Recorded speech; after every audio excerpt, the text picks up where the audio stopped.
Right now you're warm and you didn't even have to try. The heat just runs. There's a coat by your door you didn't have to kill anything to make. There's food in your kitchen that'll still be there next week, no matter how cold it gets outside. Now, take all of that away. Just your bare skin and a winter so cold it could kill you in your sleep before you even woke up. That used to be normal.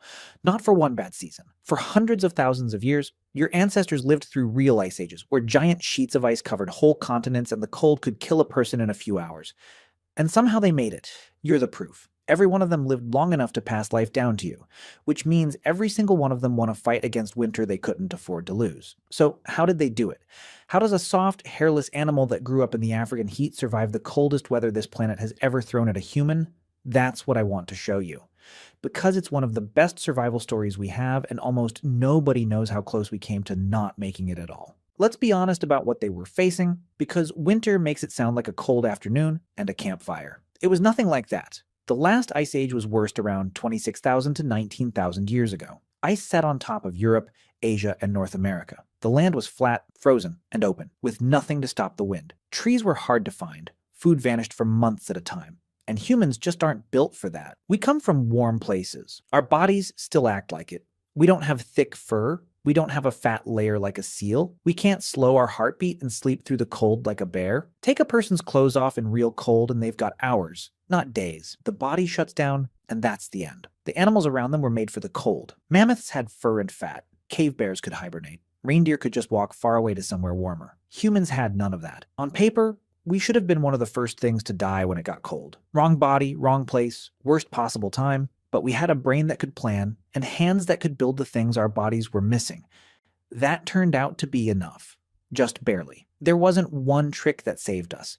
It was a whole pile of them, and each one fixed a problem that would have killed them. Here's how they actually pulled it off. It started with fire. Nothing works without fire, so that's where it begins. Humans had been using fire for a very long time, at least 300,000 to 400,000 years. By the Ice Age, fire wasn't a nice extra, it was the whole thing, and they were good at it. People digging up Ice Age fire pits in Ukraine expected to find rough little fires. Instead, they found carefully built fireplaces, and one of them had burned at over 600 degrees Celsius. That's hotter than 1,100 degrees Fahrenheit. When wood ran low out on the open land, they burned fat and bone instead. Fire gave them heat, cooked their food, hardened their tools, and added hours of light when the sun barely came up. Then they learned to carry warmth with them. The problem with fire is you can't take it everywhere. Step away from it and the cold is right there. So humans did something no other animal could do. They took the warmth off other animals and put it on themselves. At first it was simple. Skins thrown over the shoulders. And here's a wild fact. People were skinning bears for their fur in northern Europe at least 300,000 years ago. We know because of the cut marks left on the bear paw bones, right where you'd cut to pull a skin off clean. Those bear hides made wind and waterproof winter cloaks, but a loose skin leaks heat through every gap, and that's not enough for a real ice age. The fix showed up around 30,000 years ago, and it's so small it sounds silly. The sewing needle, a thin piece of bone or ivory with a tiny hole drilled through it. One scientist called it maybe the most important invention in human history, and he's got a point. The needle meant you could sew. Fitted clothes, sealed seams, layers, sleeves that closed at the wrist, a blanket on your shoulders, and a coat that fits are two very different things, and the needle is what turned one into the other. Early modern humans may have had better fitting clothes than Neanderthals did, which might have helped our kind through the worst of it. They didn't stop at fur either. Deer hide cut the wind and stayed soft enough for mittens and waterproof boots. And before heading out into the cold, hunters would rub animal fat called tallow over their faces and necks. It sealed the skin, held in heat, and stopped the wind from pulling warmth away. Simple, a little gross, and it worked. Out on the bright snow, there was another danger most people forget about: snow blindness. The glare off the snow can blind you. So northern hunters carved thin slits into bone or wood and tied them over their eyes. The little slits cut way down on the glare. The first sunglasses, basically, made of bone. Everyone pictures cavemen hiding in a deep cave. The truth is better than that. A lot of these people built their own shelters. Out on the cold land in what's now Ukraine and Russia, there were no caves and barely any wood. So they used the one thing lying around everywhere: mammoth bones. At a site called Mezhirich, people found round houses made almost entirely from mammoth bones and tusks. Skulls and big leg bones went into the ground as the base. Ribs and tusks curved up to make the frame.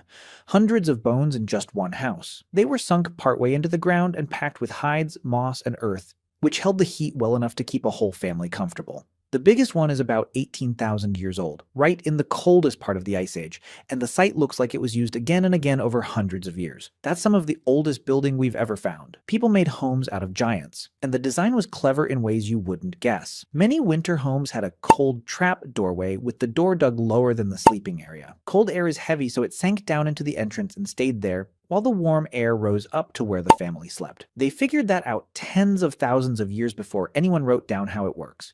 They also used snow, which sounds backwards until you've felt it. Snow is a great insulator. Pile thick walls of it around a shelter, and the inside stays close to freezing even when the air outside drops to 30 below. Long before anyone perfected the igloo, people already knew that under a snowbank was far warmer than out in the open air above it. Where you built mattered too. People in forests had it easier than people out in the open because a group of trees blocks a huge amount of wind. A walk through the woods on a brutal day is surprisingly calm compared to standing in a field. And for the small gaps and drafts, where we'd use foam or caulk, they packed in moss, mud, and pine pitch. The sticky sap from pine trees to seal everything up tight. Staying warm keeps you alive tonight. But winter's slower killer is hunger.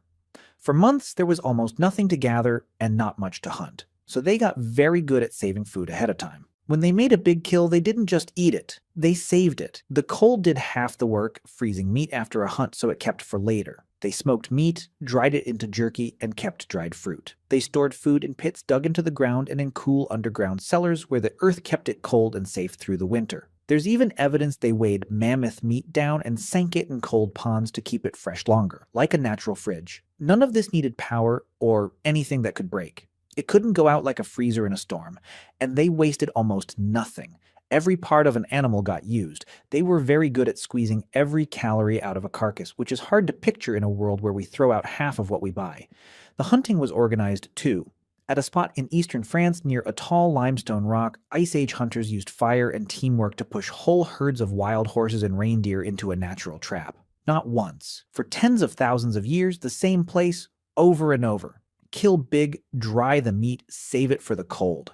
That plan is most of the reason they lived. Here's something easy to miss. These people expected winter.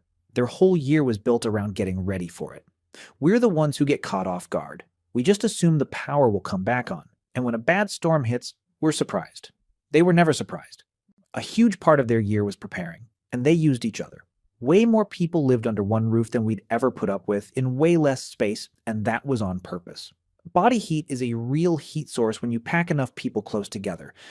The person with a room to themselves wasn't lucky, they were cold and exposed. It was usually the ones living alone, especially the old, who died first in a hard cold snap because there was nobody next to them to share warmth. But that doesn't mean Ice Age people were always peaceful. Life was brutally hard. Resources were limited, and sometimes humans became a threat to other humans. We know this for a fact, that some ancient humans got into cannibalism to survive. When food became scarcer than an honest politician, Ice Age people sometimes had no choice but to turn to the most desperate measures for survival.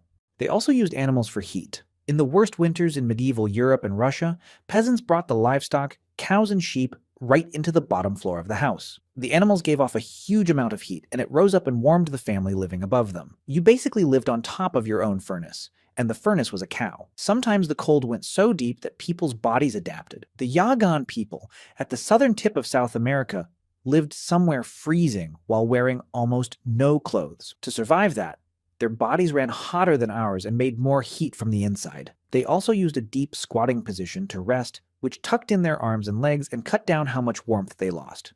Their answer to the cold wasn't a coat. It was their own body turned up high. And then there's the strangest idea of all. There's a chance some early humans got through winter in a way that sounds made up, by hibernating. At a Spanish site called the Pit of Bones, scientists studied early human ancestors from around 430,000 years ago who lived through a cold, icy time. And the bones are strange.